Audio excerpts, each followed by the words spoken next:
찬송가 435장입니다. 나의 영원하신 기업 생명보다 귀하다. 나의 갈 길 다가도록 나와 동행하소서. 주께로 가까이 주께로 가오니 나의 갈 길 다가도록 나와 동행하소서. 세상 부귀 안일함과 모든 명예 버리고 험한 길을 가는 동안 나와 동행하소서. 주께로 가까이 주께로 가오니 나의 갈 길 다가도록 나와 동행하소서. 어두운 골짝 지나가며 험한 바다 건너서 천국 문에 이르도록 나와 동행하소서. 주께로 가까이 주께로 가오니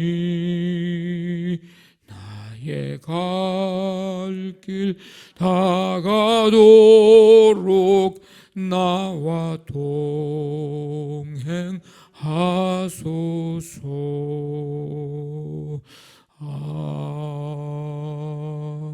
아멘. 하나님 아버지, 주님의 은혜 가운데 10월의 삶을 허락해 주시고 오늘 이 거룩한 주일 이 새벽에 먼저 주님 앞에 나와 찬양과 경배 드릴 수 있도록 은혜 베풀어 주심을 감사드립니다. 지난달 한 달의 삶도 하나님의 은혜와 돌보심 속에 살아왔음을 기억하고 감사하며 또 이 10월의 삶 첫날부터 마지막 날까지 하나님 아버지의 그 크신 사랑과 은혜 가운데 살아갈 수 있음을 아버지 먼저 감사드리며 이 시간 주님 앞에 찬양과 경배와 영광을 돌려드립니다. 특별히 오늘 이 거룩한 주일, 이 10월의 첫 주일, 우리 교회가 세워진 지 69주년을 맞이해서 하나님 앞에 감사함으로 예배를 드리는 주일인데 우리에게 이 귀한 날을 허락해 주시고 하나님 앞에 예배 드릴 수 있는 은혜 베풀어 주심을 감사를 드립니다.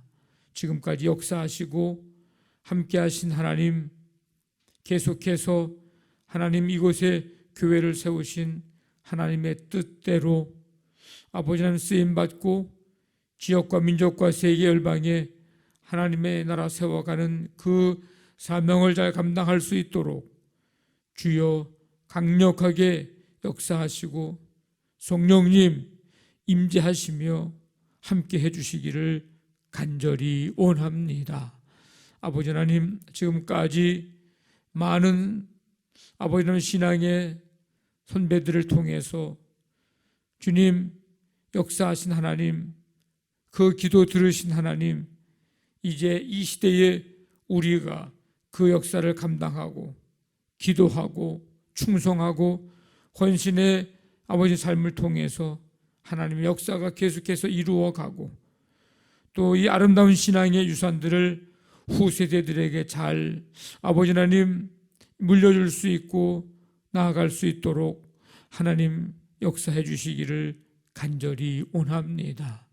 오늘 모든 성도들이 이 거룩한 주일을 기억하고 주 앞에 나와 기쁨으로 예배하며 하나님 앞에 마음껏 영광 돌릴 수 있게 도와주시고 오늘 우리에게 주시는 은혜 또 주시는 말씀 주의 음성 듣고 새롭게 결단하며 나아갈 수 있도록 주여 함께해 주시옵소서.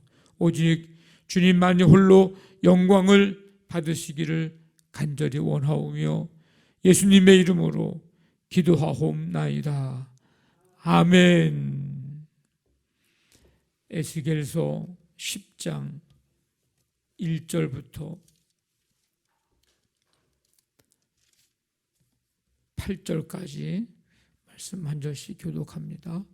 에스겔서 10장 1절부터 8절까지 한 절씩 교독하겠습니다. 이에 내가 보니 그들을 그룹들 머리 위 궁창에 남보석 같은 것이 나타나는데 그들 위에 보좌의 형상이 있는 것 같더라.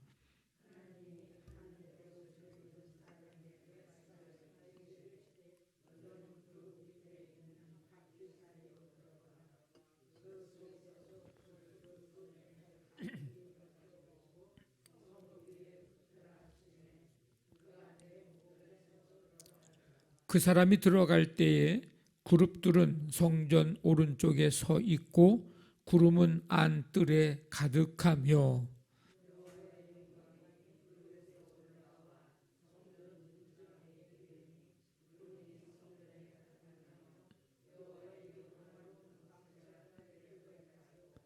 그룹들의 날개 소리는 바깥 뜰까지 들리는데 전능하신 하나님이 말씀하시는 음성 같더라.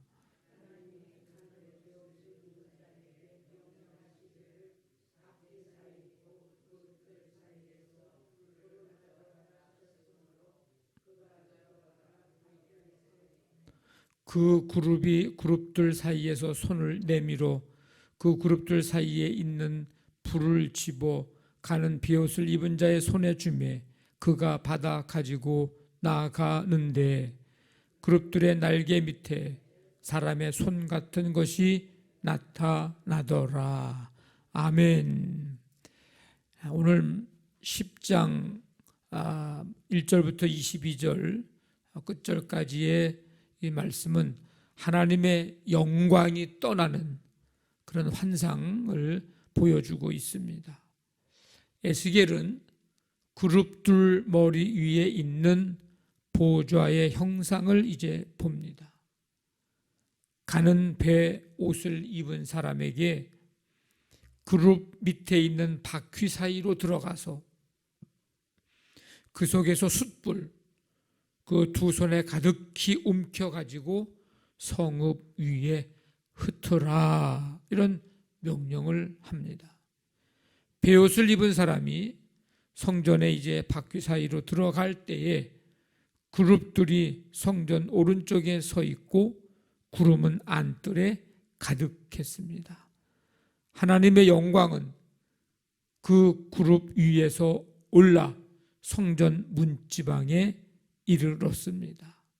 그리고 그 그룹들의 날개 소리가 바깥 뜰까지 들렸는데 전능하신 하나님이 말씀하시는 음성과 같았습니다. 이 숯불은 하나님의 심판을 상징합니다. 더러운 죄를 태워서 소멸하는 그런 역할을 합니다. 이 예루살렘 성전이 우상 숭배로 더러워지자 이제 하나님의 공의의 분노가 숯불 재앙을 통해서 드러났습니다.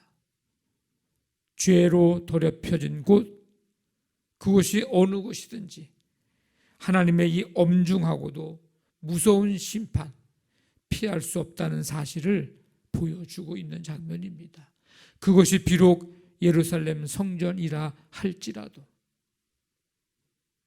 우리 삶 가운데 소멸되고 태워져야 할 것들이 무엇이 있는가?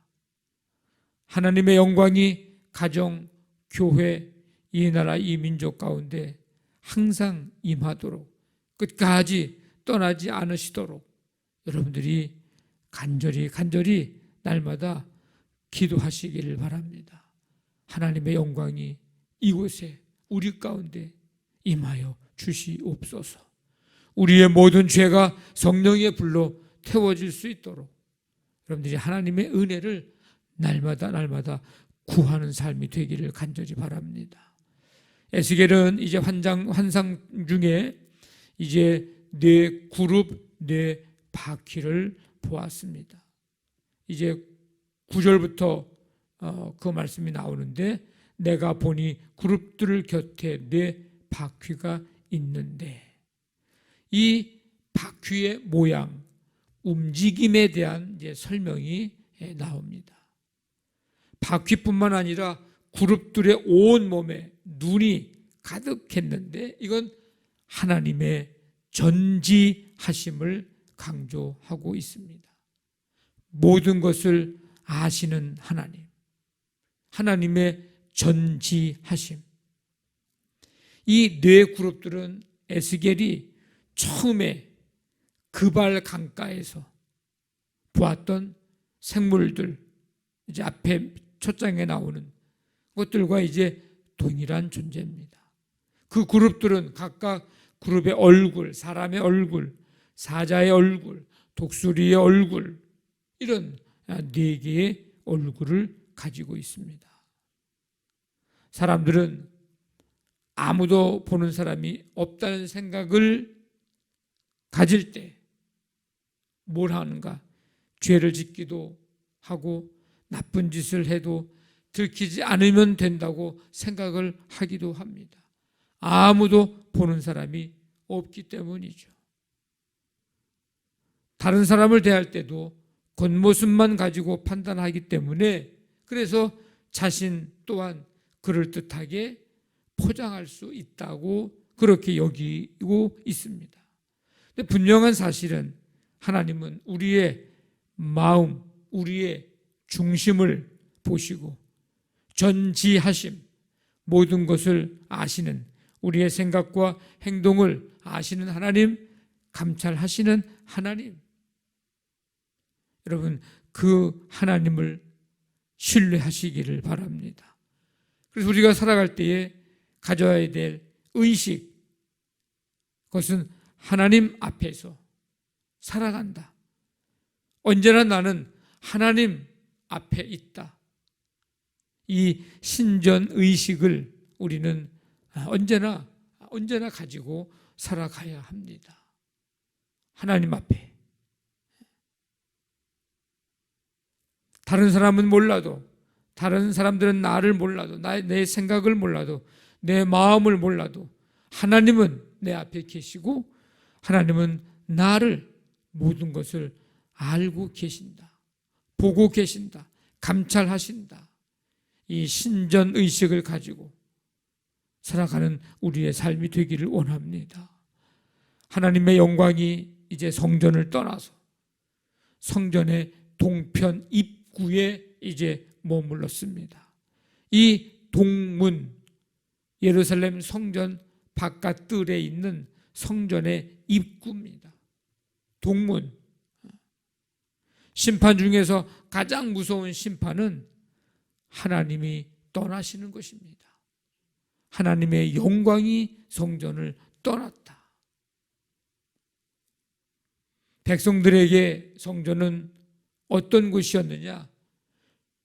자신들의 안전이나 평안을 보장해주는 절대적인 근거, 이게 백성들에게 성전에 대한 존재였어요. 그런데 하나님의 영광이 떠나자 성전은 더 이상 하나님이 임재하시는 곳이 아닌 그저 하나의 건물에 불과하게 되었습니다. 에스겔은 안타까운 마음으로 그런 장면을 지금 목격을 한 것입니다. 그냥 건물만 덩그러니 남아있는, 하나님의 영광이 떠난 그곳. 이스라엘 백성들은 자신들의 영적인 상태와 무관하게 하나님의 영광이 성전에 영원히 머물 것이라고 그렇게 착각을 했습니다. 하나님은 마치 솔로몬 성전의 안에만 계셔야 하는 것처럼 그렇게 생각을 했습니다. 하나님을 성전에 가두어 놓고 필요할 때 찾고 예배할 수 있는 대상으로 그렇게 여긴 것입니다. 그런데 하나님은 비록 성소라 할지라도 죄악이 가득한 곳이라면 언제든지 떠나신다는 사실을 우리는 알아야 합니다. 성도의 삶도 마찬가지입니다. 명목상 그리스도인이라고 해서 하나님의 임재가 자동적으로 보장되는 것은 아닙니다. 하나님께 가까이 함이 우리의 복입니다. 이게 진짜 복이에요. 교회 성전만, 교회만 왔다 갔다 한다고 해서 하나님의 임재가 자동적으로 하나님이 영원히 함께 하시는 그런 삶이 아니라는 거예요. 우리가 언제나 하나님께 가까이 있어야 합니다. 언제나. 비록 성전이라 할지라도, 예루살렘이라 할지라도, 성소라 할지라도 하나님의 뜻에 이제 다른 길을 걸어가고 있다면 하나님의 영광은 언제나 떠나는 거예요. 촛대를 옮기시는 거예요. 우리 자신이 하나님이 기쁘시기에 거하시는 거룩한 성전, 우리 자신들이 우리 안에 하나님이 기쁘시기에 자리하시는, 임재하시는, 좌정하시는 그런 곳 되도록 날마다 우리의 삶을 돌아보고 하나님과의 친밀한 관계인가, 내가 하나님께 더 가까이 나아가고 있는가, 더 멀어져 가고 있는가 늘 점검하면서 주님 앞에서는 그날까지 경건의 훈련과 거룩하고 구별된 자로서의 삶을 살아가는, 그래서 하나님의 영광이 늘 임하시는 이 복된 삶이 되기를 주님의 이름으로 간절히 축원합니다. 아멘. 말씀 붙잡고 기도하시고 우리 교회를 위해서, 오늘 우리 교회가 이제 세워진 지 69주년을 맞이하는 이제 감사 예배를 드립니다. 하나님, 지금까지 역사하신 하나님이 이제 이후에도 교회를 통해서 하나님 역사, 하나님의 나라 이루어져 가고 그 일에 쓰임받는 교회, 우리 모든 성도들이 되게 해 주옵소서. 여러분, 교회를 위해서 간절히 기도해 주시기를 바라고, 이제 40일 감사 노트를 쓰고 또 우리가 이 69주년을 맞이해서 우리 한샘 치고 이 감사 프로젝트를 진행할 때 우리 모든 성도들이 함께 동참해서 하나님의 영광을 드러내고 이 하나님의 뜻을 이루어가는 데 쓰임받게 도와주옵소서. 가정사업장, 직장, 자녀들, 연약한 성도들, 이 나라 이민족, 북한 땅, 세계 열방에 하나님 나라 이루어지게 하여 주시옵소서. 우리 시간에 간절한 마음 가지고 함께 기도합니다. 하나님 아버지, 감사합니다. 오늘도 주님의 은혜 속에 이 시간 주 앞에 나와 찬양과 경배드리며 또 10월의 삶을 시작하는 첫 주 주일, 또 우리 설립 69주년을 맞아 아버지 하나님 예배할 수 있는 은혜를 주시니 감사를 드립니다. 하나님, 언제나 하나님 앞에 서 있음을 의식하고 아버지 살아갈 수 있게 도와주시며 하나님의 영광이 언제나 임하는 삶, 주께 더 가까이 나아가고 거룩하고 구별된 자로서의 삶을 살아가는 우리 모두의 삶이 되게 하여 주시옵소서. 오늘 이 거룩한 주일 모든 성도들이 기억하고 감사하면서 예배하게 하시고 주님 만나게 하시고 교회를 더 뜨겁게 아버지 더 사랑하게 하시며 하나님 뜻을 온 세계 열방에 이루어 가는데 쓰임받는 교회가 되고 우리 모든 성도들이 되게 하여 주시옵소서. 이 시간 말씀 붙들고 기도의 제목들 가지고 간절히 기도할 때에 주께서 우리의 간구를 들으시며 하나님의 뜻이 아름답게 이루어지게 하여 주시옵소서. 함께 해 주실 줄로 믿습니다.